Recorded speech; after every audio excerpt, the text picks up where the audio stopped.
ভালোবাসার সম্পর্কে জড়িত থাকে দুইজন, অতঃপর বিচ্ছেদ। কিন্তু সারা জীবন কষ্ট পায় একজন, সারা জীবন জিন্দা লাশ হয়ে বেঁচে থাকে একজন। একজন মধ্যরাতে কান্না করে বালিশ ভিজায়, অপরজন সেই বালিশে শুয়ে নিজের স্বামীর সাথে সুখের মিলনে লিপ্ত হয়। অধিকাংশ বিচ্ছেদের কারণ হয় পরিবার। যেসব পরিবার ভাবে টাকা দিয়ে সুখ কেনা যায়, টাকা দিয়ে সব কিছু করা যায়, আমি সেসব পরিবারকে একটা কথা বলতে চাই, আপনারা আল্লাহকে বিশ্বাস করেন কিন্তু আল্লাহর উপর ভরসা রাখেন না।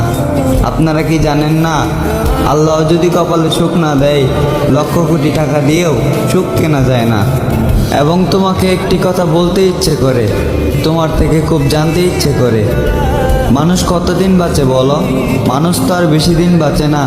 সংক্ষিপ্ত এই জীবনে শত দুঃখ কষ্টের মধ্য দিয়ে আমার হাতটা ধরে কি জীবনটা পার করে দেওয়া যেত না?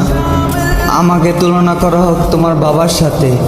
তোমার বাবা যেমন নিজেকে বিলিয়ে দিয়ে তোমাদের মুখে হাসি ফোটায়, ঠিক তেমন আমিও পারতাম নিজের রক্ত বিক্রি করে হলেও তোমার মুখে হাসি ফোটাতে।